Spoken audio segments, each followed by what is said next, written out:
Whether it's an electric vehicle, an electric bike, public transportation, or simply walking, it may be time to begin considering your options for more economic modes of transportation. Since the beginning of the year, the cost per gallon of regular gasoline has increased by over $2, while the price on a gallon of diesel has increased by approximately $3.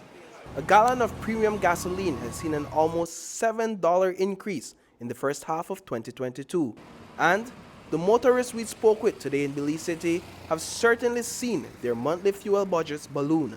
Normally, I don't, because the car that the engine they run good, I'll be grateful for that. But I just put in like 2 gallon, where does give me before that made like the $16, not 16 for the used to be like $12, right? And I was putting like every time I put in 25 for the day, right? Now I have to put in $25 the morning. Then wait 25 because before I run wrong. Then at night I put in the next 25. So it can carry me half day next day. So I use like $50 between one day or 2 days. How have you been trying to curtail the cost of fuel? Maybe you're cutting into other parts of your budget. What are you doing? Yeah, I have to spend less in some areas to make sure I have gas to go to work.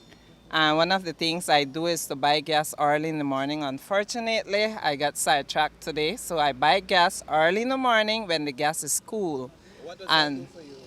well, it let the gas go in, the real gas go in and without any air.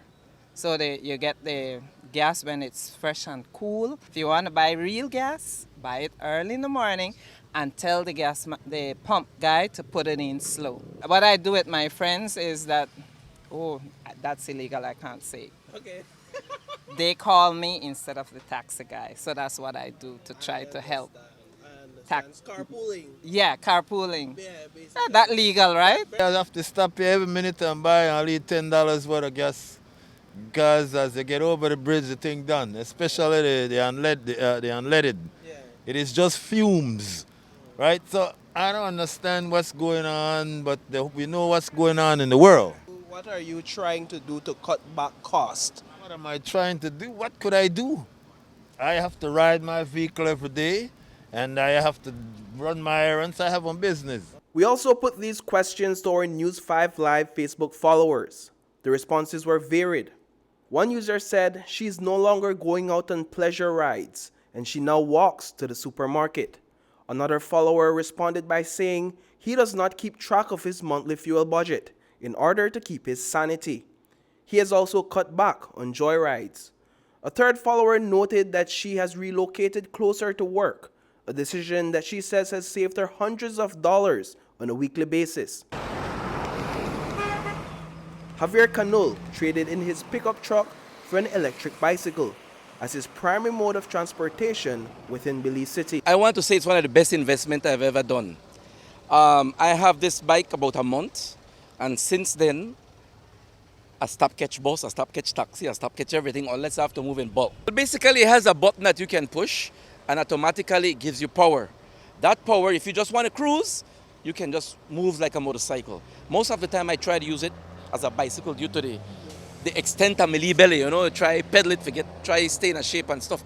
But it's actually, in times when I'm in a hurry and stuff, I switch on the button and it works. Canul invested $1,800 to purchase the bicycle online and had it shipped to Belize. He says it can cost less if it is brought into the country by a relative or friend traveling from the US. I'm not going to lie to you. When I got this bike, when I first got it, 1 week after, my mom lived in Sand Hill, just after boom cut off. And I said, I want to try to see how far it can go. And I charged it, and it took me all the way to Sand Hill, non-stop, just moving like a motorcycle. And it got me there within an hour, from here to there. So it takes me like 13 miles an hour to get there. And when I got there to recharge, yeah, and then I had to recharge, and I came back home to Belize. Belize Electricity Limited has been making strides in increasing the availability of its EV charging stations, with plans to construct these stations in municipalities across the country. But with only 10 electric vehicles currently in country, according to reports, A drastic switch from fuel to electric-powered vehicles may be long in coming. In the meantime, Belizeans continue to find ways to cut costs. If I have 3-4 things to do, I try to do them per one level so that I don't have to go here and then go there. And then if I just the gas may so good to me that I could have got a shop cross the street in my car. Now I have to walk, which is good. But something has to be done with this gas. Reporting for News 5, I am Paul Lopez.